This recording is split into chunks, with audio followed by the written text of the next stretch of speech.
جو آخری آیت ہم نے پڑھی تھی، ان فی ذالک لآیۃ لکل عابد منیب، بے شک اس میں البتہ ایک نشانی ہے ہر رجوع کرنے والے بندے کے لیے۔ اب اللہ تعالیٰ اگلی آیت میں عابد منیب کی مثال حضرت داؤد علیہ السلام کی بات کریں گے کہ حضرت داؤد علیہ السلام اللہ کی طرف بہت زیادہ رجوع کرنے والے تھے۔ وَلَقَدْ، اور البتہ تحقیق، آتینا دیا ہم نے داود علیہ السلام کو، منا اپنی طرف سے، فضلاً فضل، اللہ تعالیٰ نے داؤد علیہ السلام کو اپنی طرف سے خاص فضل نوازا تھا۔ اس فضل سے مراد نبوت ہے، حکومت ہے، اللہ نے جن کو کتاب دی زبور، وہ بھی اس سے مراد ہے۔ اللہ سبحانہ تعالیٰ نے ان کو بڑی خوبصورت آواز عطا کی تھی، وہ بھی اس سے مراد ہے۔ جب پہاڑوں اور پرندوں کو ان کے لیے مسخر کیا گیا تھا، لوہا ان کے ہاتھ میں نرم کیا گیا تھا، بہت خوش الہانی کے ساتھ زبور پڑھا کرتے تھے۔ اس بارے میں ایک روایت بھی آتی ہے، سیدنا ابو موسیٰ اشعری رضی اللہ عنہ بیان کرتے ہیں کہ رسول اللہ صلی اللہ علیہ وسلم نے ابو موسیٰ یعنی مجھ سے فرمایا، اگر تم مجھے دیکھتے جب میں کل رات تمہاری قرات سن رہا تھا تو بہت خوش ہوتے، بے شک تمہیں آل داؤد علیہ السلام کی آوازوں میں سے ایک آواز دی گئی ہے۔ اسے مسلم نے روایت کیا ہے۔ اب نبی اکرم صلی اللہ علیہ وسلم رات کو ابو موسیٰ اشعری کے گھر کے پاس سے گزرے ہوں گے اور ابو موسیٰ اشعری کی آواز قرآن پڑھنے کی باہر آ رہی ہوگی اور آپ صلی اللہ علیہ وسلم وہاں پر کھڑے ہو کر سننے لگے، اور کہا اگر تمہیں پتا چلتا کہ تمہاری قرات میں سن رہا ہوں تو تمہیں خوشی ہوتی، تم خوش ہوتے اس بات پر۔ پھر آپ صلی اللہ علیہ وسلم نے ان کی قرات کی تعریف اس طرح سے کی کہ بے شک اللہ نے تمہیں آل داؤد کی آوازوں میں سے ایک آواز دی ہے، ایک حصہ دیا ہے۔ تو آپ سوچیں کہ ایک حصہ دیا تھا تو ابو موسیٰ اشعری اتنا خوبصورت قرآن پڑھتے تھے، تو پھر حضرت داؤد علیہ السلام کو اللہ تعالیٰ نے کیا عطا کیا ہوگا۔ سورہ انبیاء میں آپ پڑھ چکے ہیں، آیت نمبر 79 میں اللہ تعالیٰ فرماتے ہیں وَسَخَّرْنَا مَعَ دَاوُودَ الْجِبَالَ يُسَبِّحْنَا وَالطَّيْرَ وَكُنَّا فَاعِلِينَ، اور ہم نے داؤد کے ساتھ پہاڑوں کو مسخر کر دیا جو تسبیح کرتے تھے، اور پرندوں کو بھی، اور ہم ہی کرنے والے تھے۔ یہاں پر بھی کچھ ایسا ہی ذکر ہے، یا جبالو، اے پہاڑوں، اوبی، رجوع کرو، معہو، اس کے ساتھ، اے پہاڑوں رجوع کرو، لوٹاؤ یعنی دہراؤ، ریپیٹ کرو اس کے ساتھ یعنی داؤد علیہ السلام کے ساتھ، والطیر، اور پرندوں کو۔ اللہ تعالیٰ نے پہاڑوں کو اور پرندوں کو حضرت داؤد علیہ السلام کے لیے مسخر کر دیا تھا۔ وَأَلَنَّا، اور ہم نے نرم کیا، لہو، اس کے لیے، الحدید، لوہے کو۔ وَأَلَنَّا کا لفظ لام یا نون سے ہے، لین کہتے ہیں نرمی کو۔ اللہ نے ان کے ہاتھوں میں لوہے کو نرم کر دیا تھا۔ آپ نے گوندا ہوا آٹا دیکھا ہو، وہ تو دیکھا ہی ہوگا لازمی طور پر، جو گوندا ہوا آٹا ہوتا ہے نا، بالکل اس طرح سے لوہا حضرت داؤد علیہ السلام کے ہاتھ میں نرم تھا۔ لوہا بہت زیادہ جب گرم کر دیا جاتا ہے تو وہ کوئی نہ کوئی شکل اختیار کرنے کے لیے تیار ہوتا ہے، لیکن حضرت داؤد علیہ السلام جیسے ہی لوہے کو ہاتھ لگاتے تھے لوہا نرم ہو جاتا تھا، جیسے گوندا ہوا آٹا، جیسے کہ نرم مٹی، اور یہ بڑے آرام سے لوہے سے چیزیں بنا لیا کرتے تھے۔ حالانکہ جس لوہے کو پگھلا کر کوئی نہ کوئی چیز بنانی ہوتی ہے، اس لوہے کو کوئی ہاتھ نہیں لگا سکتا، اس پگھلے ہوئے لوہے کو کوئی ہاتھ نہیں لگا سکتا، وہ بہت زیادہ شدید گرم ہوتا ہے۔ کہ اللہ سبحانہ تعالیٰ کی آپ قدرت دیکھیے، اللہ تعالیٰ کہتے ہیں وَأَلَنَّا لَهُ الْحَدِيدَ، اور ہم نے نرم کیا اس کے لیے حدید کو یعنی لوہے کو۔ اَنِ عمل، کے بناؤ، سابغات، کشادہ زرہیں، وقدر، اور اندازے پر رکھو، فی السرد، حلقے میں۔ تو سرد کہتے ہیں کڑیوں کو، کنڈوں کو، حلقوں کو۔ تو اللہ تعالیٰ نے ان کو جو یہ صفت عطا کی کہ یہ لوہے کو جیسے ہی ہاتھ ملے تھے نرم ہو جاتا تھا، تو اللہ تعالیٰ کہتے ہیں کہ یہ اس لیے کیا ہے تاکہ یہ کشادہ زرہیں بنائے اور کڑیاں جوڑنے میں بالکل ٹھیک اندازے پر رکھے۔ کسی بھی چیز کو فائدے کا تبھی بنایا جا سکتا ہے جب اس کو ویسا ہی بنایا جائے جیسا بتایا گیا ہے. وقدر فی السرد میں یہ معنی آتا ہے بالکل ٹھیک اندازے پر وہ کڑیاں جوڑی. تو کیا سیکھنے کو ملتا ہے اس سے؟ کہ آپ کسی بھی چیز کو واقعی فائدے کا تبھی بنا سکتے ہیں جیسا کہ اس کو بننا چاہیے، تو ہی آپ اس سے پورا فائدہ اٹھا سکتے ہیں. کسی بھی چیز کو واقعی فائدے کا بنانا ہے تو اس کو ویسے ہی بنانا چاہیے جیسا کہ بتایا گیا ہے، تبھی ہم اس کا پورا فائدہ اٹھا سکتے ہیں. تو اللہ تعالیٰ فرماتے ہیں ان اعمل سابغات وقدر فی السرد. اس سے ایک اور بات بھی پتہ چلتی ہے کہ مختلف علوم اللہ کی طرف سے ہیں، جس میں ہم پیچھے پڑ چکے ہیں حضرت نوح علیہ السلام کو اللہ تعالیٰ نے کشتی بنانا سکھایا تھا.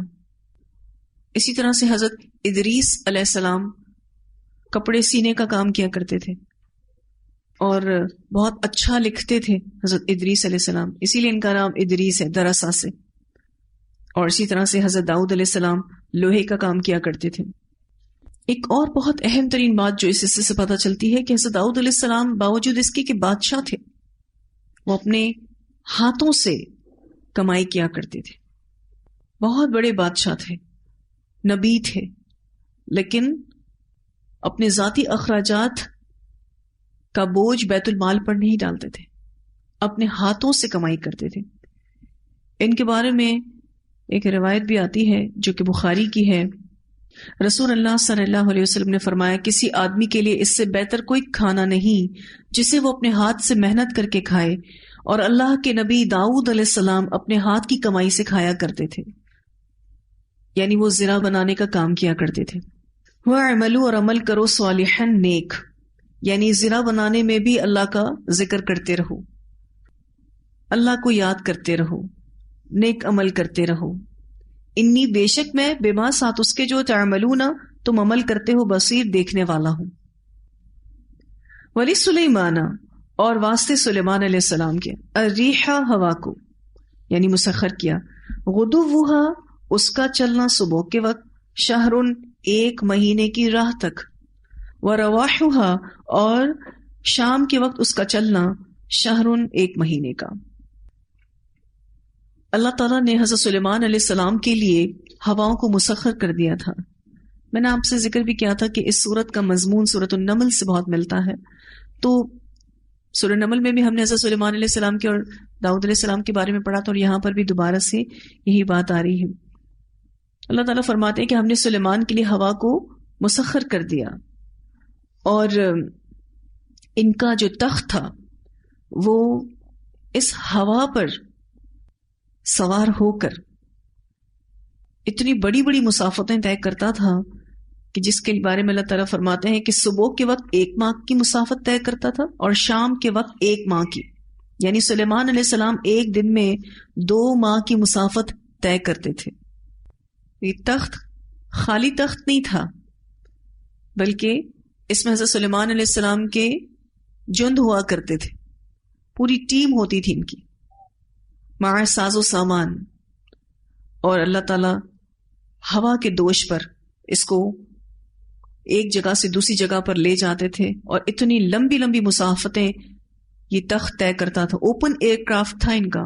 حالانکہ آپ دیکھیں ہوا میں جو چلنے والے ہوائی جہاز ہوتے ہیں، اگر ان میں ایک سوراخ ہو جائے تو اس نے پھٹ جانا ہے، لیکن ان کا تخت ہوا کے دوش پر ایک جگہ سے دوسری جگہ جاتا تھا، اور ہوا ان کو کچھ پریشان نہیں کرتی تھی کیونکہ ہوا ان کے لیے مسخر کر دی گئی تھی.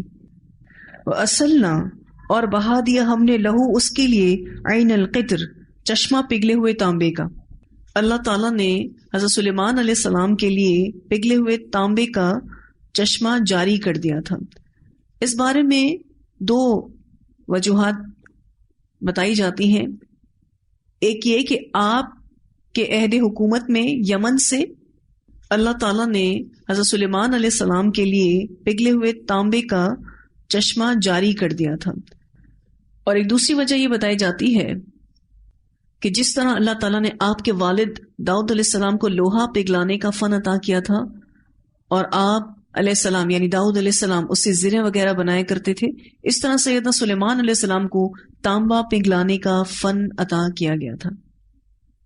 اب وسیع پیمانے پر تانبا پگھلایا کرتے تھے اور پھر اس کو مختلف کاموں میں لے کر آتے، جس کو ذکر انشاءاللہ آپ ابھی آگے پڑھیں گے کہ پھر اس کو سانچوں میں ڈال کر جنات بڑے بڑے برتن، دیگیں اور لگن وغیرہ تیار کرتے تھے، جس میں ان کے لشکر کا کھانا تیار ہوتا تھا، کھلایا بھی جاتا تھا.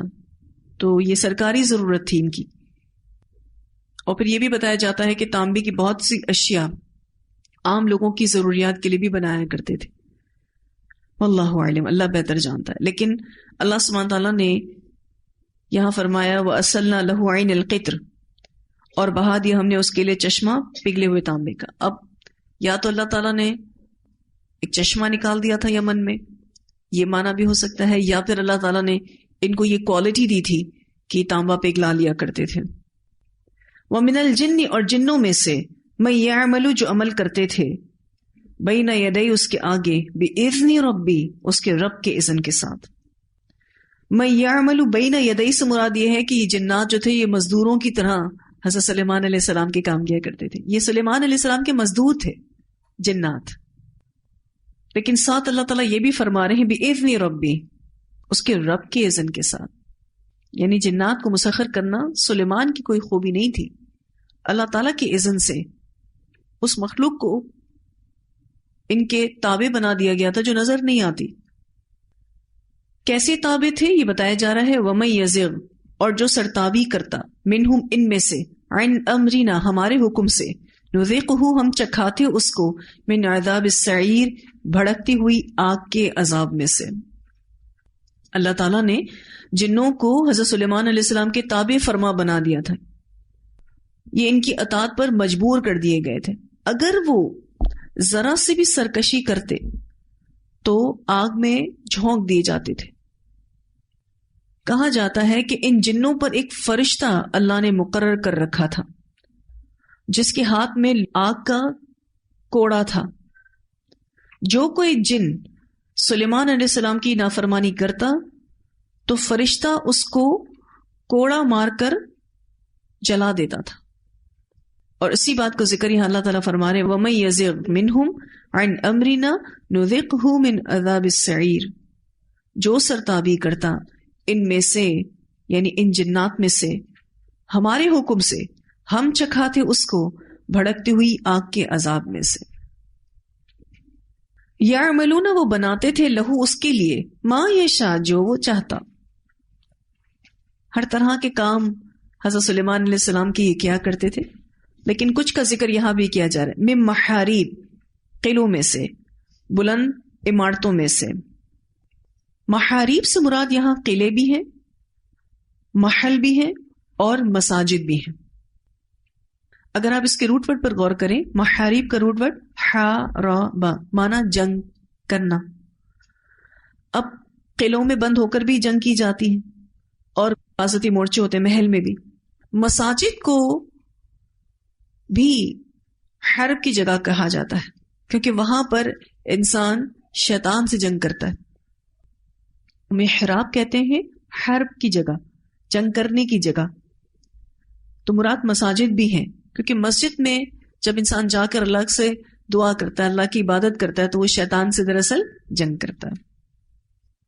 میں محاریب، قلعوں میں سے، بلند عمارتوں میں سے، مساجد میں سے.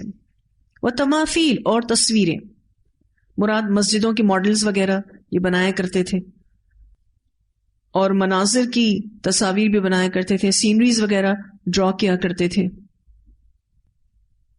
یہ لفظ آپ اردو میں بھی پڑھتے ہیں، تماثیل، مثل، وہ چیز جو دوسری چیز کی طرح بنائی جائے، کاپی کرنا. وجفان، کل جواب، اور لگن حوض کی طرح.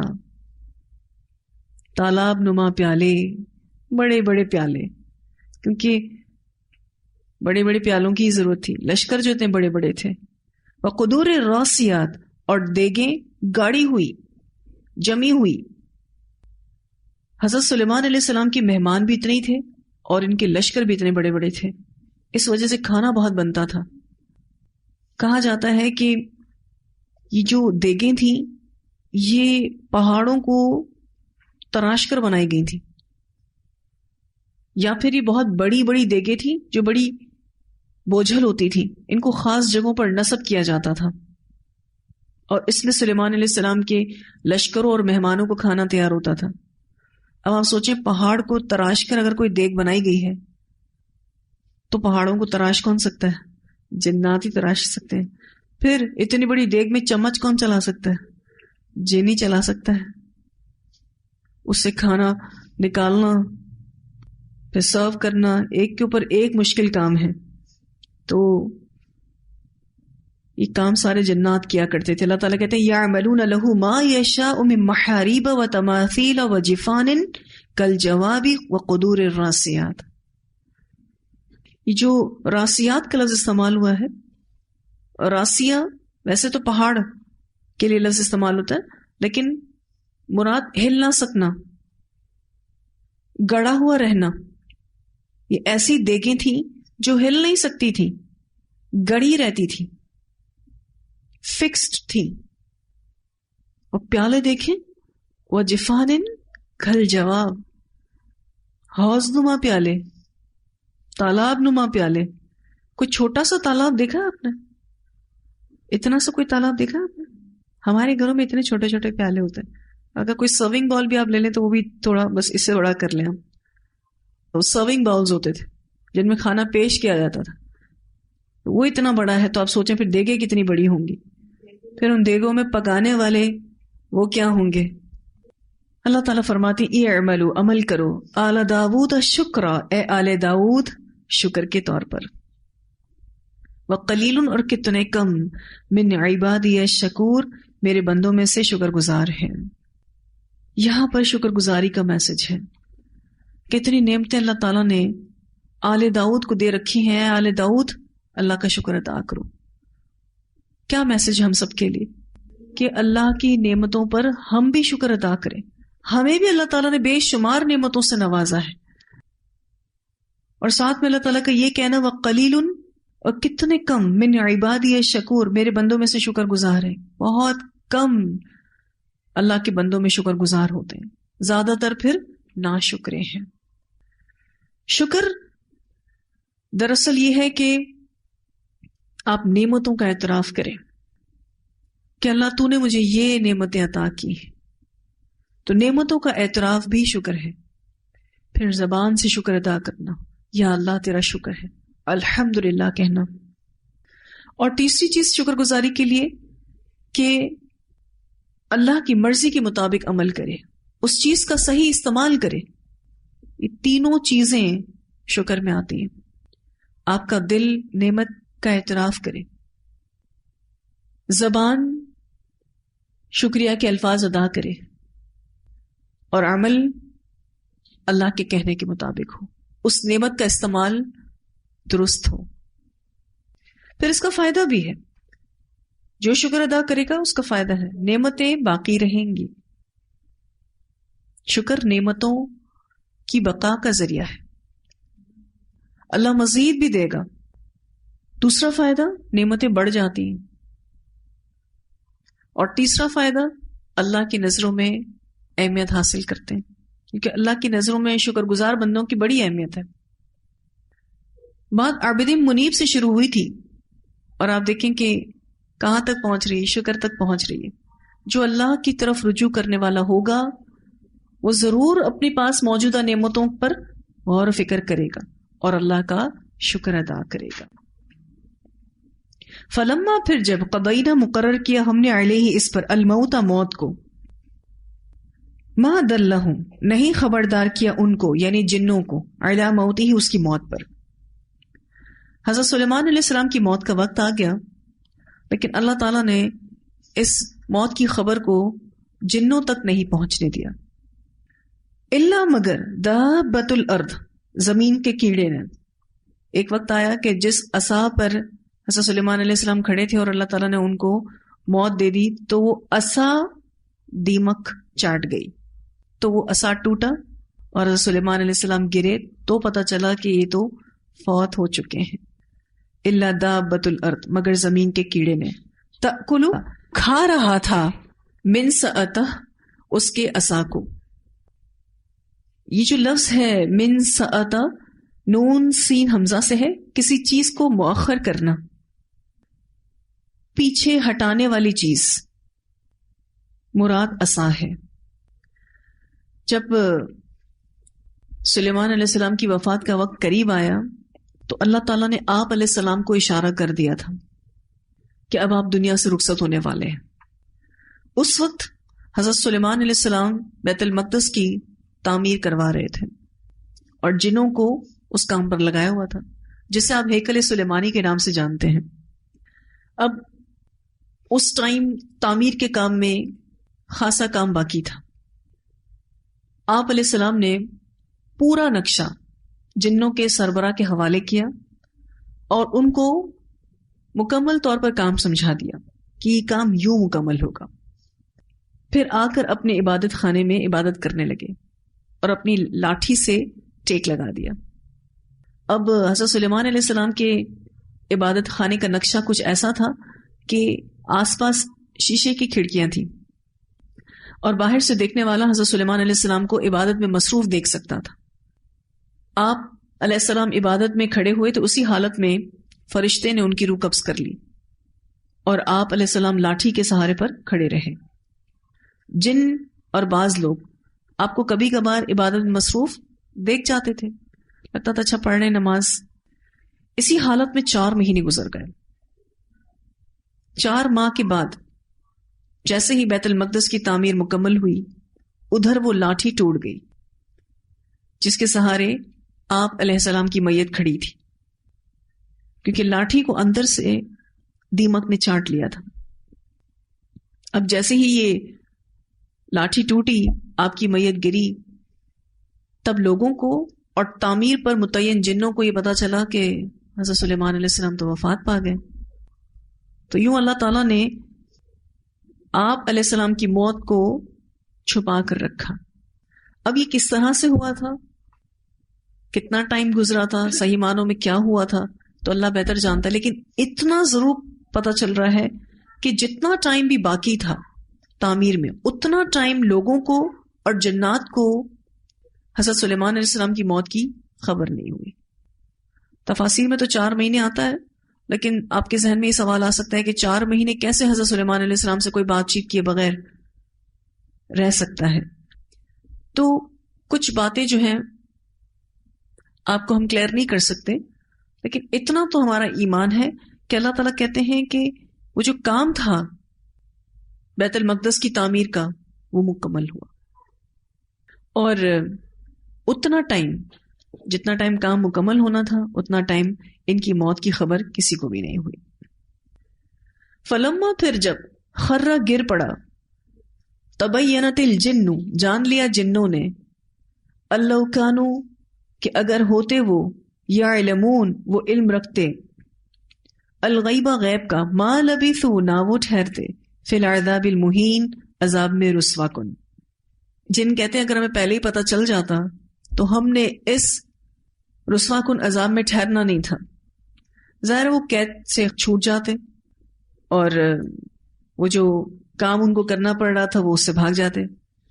دیکھنے میں تو بہت چھوٹا سا قصہ ہے، لیکن اس میں ہمارے لیے بہت سارے اسباق ہیں. پہلا سبق یہ ہے کہ کوئی کتنی بھی بڑی سلطنت کا مالک ہو، اس کے پاس اللہ کی کتنی بھی مضبوط ترین مخلوق تابع ہو، کتنا بڑا عالم ہو، اسے موت آنی ہے. موت سے کوئی بھی مبرہ نہیں. حضرت سلیمان علیہ السلام کی سلطنت کے بارے میں ہم جانتے ہیں کہ بہت اسپیشل تھی. اس بارے میں انہوں نے دعا بھی کی تھی. ایک روایت میں آتا ہے رسول اللہ صلی اللہ علیہ وسلم نے فرمایا، ایک سرکش جن گزشتہ شب میرے سامنے آیا اور وہ میری نماز قطع کرنا چاہتا تھا، مگر اللہ نے مجھے اس پر قابو دے دیا. میں نے چاہا کہ میں اسے مسجد کے ستونوں میں سے کسی ستون کے ساتھ باندھ دوں تاکہ صبح کو تم لوگ اسے دیکھ لو. تاہم پھر مجھے اپنے بھائی سلیمان علیہ السلام کی دعا یاد آئی، قال رب اغفر لی وَهَبْ لِي مُلْكًا لَا يَنْبَغِي لِأَحَدٍ مِّن بَعْدِي إِنَّكَ أَنْتَ الْوَهَّابُ۔ یہ سورہ صاد کی آیت نمبر 35 میں دعا آتی ہے۔ اس نے کہا ہے میرے رب مجھے بخش دے اور مجھے ایسی بادشاہی عطا فرما جو میرے بعد کسی کے لائق نہ ہو، یقیناً تو ہی بہت عطا کرنے والا ہے۔ چنانچہ آپ نے اسے ذلیل کر کے چھوڑ دیا، یعنی آخر میں نبی اکرم صلی اللہ علیہ وسلم نے پھر کیا کیا، اس جن کو ایسے ہی چھوڑ دیا۔ اس سے بخاری نے روایت کیا ہے۔ تو بہت بڑی سلطنت کے مالک تھے، بہت ہی بڑی بڑی مخلوقیں ان کے تابع فرما تھی، لیکن موت ان کو بھی آئی، موت سے کوئی بھی بچا ہوا نہیں ہے۔ دوسرا جو اہم ترین سبق اس سے ملتا ہے وہ یہ کہ جس کام کو اللہ مکمل کروانا چاہے اس کو کوئی نہیں روک سکتا، پھر اس کے اسباب اللہ پیدا کرتا ہے۔ پھر ایک اور بہت اہم بات یہاں سے پتہ چلتی ہے کہ انبیاء کا جسد مبارک زمین کی مٹی نہیں کھا سکتی۔ یہ بات حدیث میں تو ہمیں پتہ چلتی ہی ہے، لیکن اس آیت میں اس حدیث کی صداقت کا بھی پتہ چلتا ہے کہ انبیاء کا جسد مبارک زمین کی مٹی نہیں کھا سکتی۔ جیسے کہ حضرت سلیمان علیہ السلام کے جسد مبارک کو کچھ نہیں ہوا، لیکن جس لاٹھی پہ وہ سہارا لے کر کھڑے تھے وہ ٹوٹ کے گر گئی۔ پھر ایک اور بات بھی اس سے پتہ چلتی ہے کہ حضرت سلیمان علیہ السلام کے زمانے میں جنات کے بارے میں یہ مشہور ہو گیا تھا کہ وہ غیب کی باتیں جانتے ہیں، جیسے ہمارے آس پاس بھی یہ بات مشہور ہے کہ جی فلاں بزرگ غیب جانتے ہیں، فلاں بڑے پہنچے ہوئے ہیں، جنوں کو غیب کا علم ہوتا ہے۔ تو حضرت سلیمان علیہ السلام کے زمانے میں جنات کے بارے میں یہ مشہور ہو گیا تھا کہ وہ غیب کی باتیں جانتے ہیں۔ اللہ تعالیٰ نے حضرت سلیمان علیہ السلام کی موت سے اس فاسد عقیدے کا خاتمہ کیا، کیونکہ خود جنات کہہ رہے ہیں اللہ کانوا یعلمون الغیب ما لبثوا فی العذاب المہین، اگر ہمیں اس غیب کا پتہ ہوتا، ہم جانتے ہوتے یہ غیبی بات، تو ہم اس رسوا کن عذاب میں کبھی نہ ٹھہرتے۔ تو اس باطل عقیدے کا رد کیا گیا، اس غلط فہمی کو دور کیا گیا۔ تو یہاں الحمدللہ ہمارا یہ لیسن مکمل ہوا۔ اتنی آیات کی تلاوت سنتے ہیں۔ وَلَقَدْ آتَيْنَا دَاوُودَ مِنَّا فَضْلًا يَا جِبَالُ أَوِّبِي مَعَهُ وَالطَّيْرَ وَأَلَنَّا لَهُ الْحَدِيدَ أَنِ اعْمَلْ سَابِغَاتٍ وَقَدِّرْ فِي السَّرْدِ وَاعْمَلُوا صَالِحًا إِنِّي بِمَا تَعْمَلُونَ بَصِيرٌ۔ وَلِسُلَيْمَانَ الرِّيحَ غُدُوُّهَا شَهْرٌ وَرَوَاحُهَا شَهْرٌ وَأَسَلْنَا لَهُ عَيْنَ الْقِطْرِ وَمِنَ الْجِنِّ مَن يَعْمَلُ بَيْنَ يَدَيْهِ بِإِذْنِ رَبِّهِ وَمَن يَزِغْ مِنْهُمْ عَنْ أَمْرِنَا نُذِقْهُ مِنْ عَذَابِ السَّعِيرِ يَعْمَلُونَ لَهُ مَا يَشَاءُ مِن مَّحَارِيبَ وَتَمَاثِيلَ وَجِفَانٍ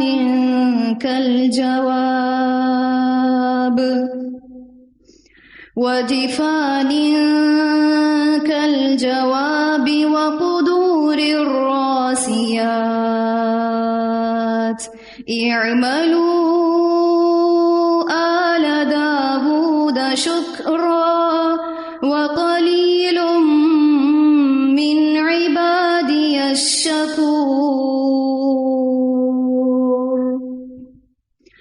فَلَمَّا قَضَيْنَا عَلَيْهِ الْمَوْتَ مَا دلهم على موته إلا دابة الأرض تأكل من سأته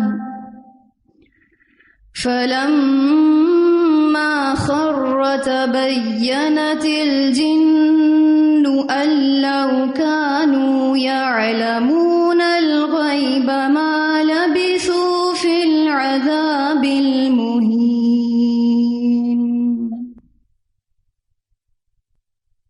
جو یہاں پر اللہ سبحانہ تعالیٰ فرماتے ہیں اعملوا آل داود شکرا، عمل کرو اے آل داؤد شکر کے طریقے پر. کہا جاتا ہے کہ اس حکم کے بعد داؤد علیہ السلام نے دن اور رات کے پورے اوقات اپنے گھر والوں پر تقسیم کر رکھے تھے، اور کوئی وقت ایسا نہ ہوتا جب آپ علیہ السلام کے گھر کا کوئی نہ کوئی فرد اللہ کی عبادت میں مصروف نہ رہتا. ایک روایت میں آتا ہے رسول اللہ صلی اللہ علیہ وسلم نے فرمایا اللہ تعالیٰ کو نمازوں میں سب سے زیادہ پسند داؤد علیہ السلام کی نماز تھی. آپ آدھی رات سوتے، تہائی رات قیام کرتے اور چھٹا حصہ سو لیتے. اسی طرح روزوں میں سب سے زیادہ محبوب روزے بھی اللہ تعالیٰ کو داؤد علیہ السلام کے ہی تھے. آپ ایک دن روزے سے رہتے اور ایک دن بے روزہ ہوتے. ایک خوبی آپ میں یہ بھی تھی کہ دشمن سے جہاد کے وقت پیٹھ نہ پھیرتے تھے. اسے بخاری نے روایت کیا ہے. بہادر بہت تھے لیکن اللہ کے آگے جھکے ہوئے بھی اتنے ہی تھے. عبادات کے حوالے سے بہت زیادہ مضبوط تھے. نبی اکرم صلی اللہ علیہ وسلم کے بارے میں بھی آتا ہے کہ آپ صلی اللہ علیہ وسلم اس قدر قیام فرمایا کرتے تھے کہ آپ کے دونوں پاؤں، یا یہ کہا جاتا ہے کہ آپ کی دونوں پنڈلیوں پر ورم آ جاتا تھا. اور جب آپ صلی اللہ علیہ وسلم سے اس بارے میں کہا جاتا کہ آپ اتنی عبادت کیوں کرتے ہیں، اتنی محنت کیوں کرتے ہیں، تو آپ جواب میں فرماتے کیا میں اللہ کا شکر گزار بندہ نہ بنوں. اسے بخاری نے روایت کیا ہے. تو جو جتنی عبادت کرتا ہے دراصل وہ اللہ کو اتنا ہی شکر گزار ہے. اللہ کی عبادت رج کے کرنا دراصل اللہ کی شکر گزاری ہے. اور جب ہم نے اس سورت کا آغاز کیا تھا تو ایک بات آپ کو بتائی تھی کہ اس میں جہاں توحید کا پیغام ہے وہاں شکر کا بھی بڑا ہی پیغام ہے، کیونکہ شکر ہی پر توحید اور پورے دین کا انحصار ہے. تو الحمدللہ ہمارا یہ لیسن یہاں مکمل ہوا. وآخر دعوانا الحمدللہ رب العالمین. سبحانک اللہم وبحمدک نشہد ان لا الہ الا انت نستغفرک ونتوب الیک.